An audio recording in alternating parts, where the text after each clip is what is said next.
Thank you, ma'am.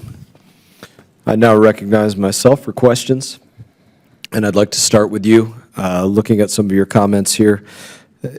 You said that you're not here to defend UNRWA, but you did also say in your comments that you are here to make the case that we should continue to support UNRWA. Kind of sounds to me a little bit like having your cake and eating it too.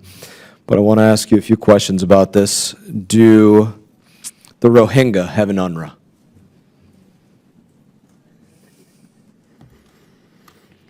I believe I stated, sir, that UNRWA is a unique agency with a unique vision, and also that it's so not no UNRWA for replaceable Rohingya? time. No UNRWA for Rohingya? None? Ma'am, no UNRWA for Rohingya? Sir, as I said, UNRWA is unique. No UNRWA for Sudanese?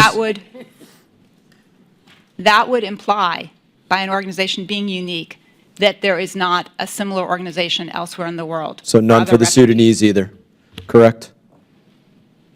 You've worked in this field. I'm sorry, none for the sir. Sudanese? I'm doing my best to answer your question, which I believe Thanks. I'm doing. Yeah, none for the Sudanese either. So I'd like to know, from your opinion, what percent or number of UNRWA employees do you believe are Hamas or support Hamas? I don't have the basis for making that assessment. I read the same press reports that I'm sure you've read that talk about a percentage within UNRWA that is roughly around the same percentage that's estimated in the Palestinian population at large in Gaza, so between 10 and 15%. Say that one. Your estimate is that between 10 and 15% of UNRWA employees, just to make sure I'm hearing you correctly, are possibly Hamas or supportive of Hamas or Palestinian Islamic Jihad or Al-Aqsa Martyrs Brigade or one of the terrorist organizations that exists in the Gaza Strip. What I am saying, sir, is that press reports have indicated that the percentages of UNRWA staff that may be affiliated in some way with Hamas are roughly similar to the percentages in the general population that are thought to be affiliated, so between 10 and 15%. But I want to be clear. Do you look at that and say, I'm relying on that's out of this world, that's crazy, no way, not a chance? Or do you look at it and say, seems like it might be a reasonable estimate? I believe if they employ 13,000 people in the population of the single biggest employer, it would not be surprising if the percentages are roughly that of the general population. Thank you. As you're here to make the case for continued support for UNRWA, per your statement, what would you need to see to say, this is a threshold, this has gone too far, there can no longer be support for UNRWA? Would it be if UNRWA fired 100 people? If they said 100 people, we have the evidence, these individuals took part in the attack, would that to you reach the threshold of saying, all right, I'm no longer here to support UNRWA?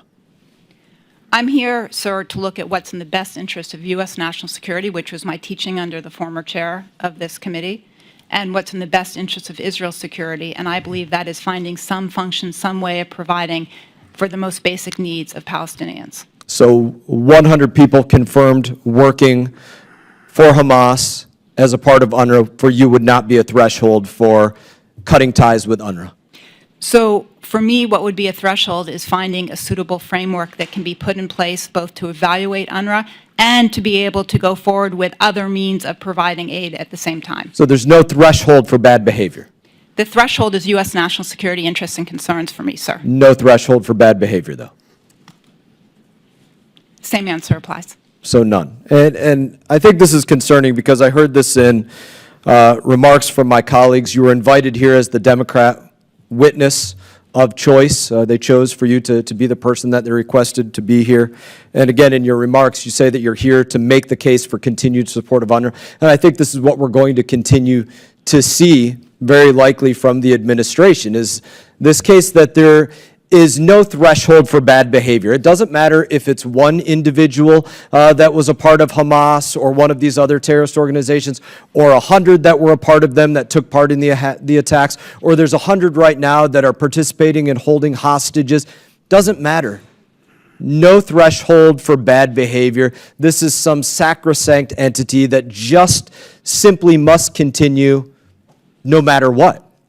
And that can't be the case that we have moving forward. I will not show support for that, especially, as I said in my opening statement, I think that we have a shell game going on from the administration right now, where they're saying that they're cutting off the funding, pausing the funding for UNRWA, but in fact, they waited until just after they allowed tens of millions of dollars to be released to UNRWA, and then now they are saying they are going to pause funding for UNRWA. Absolute shell game, in my opinion.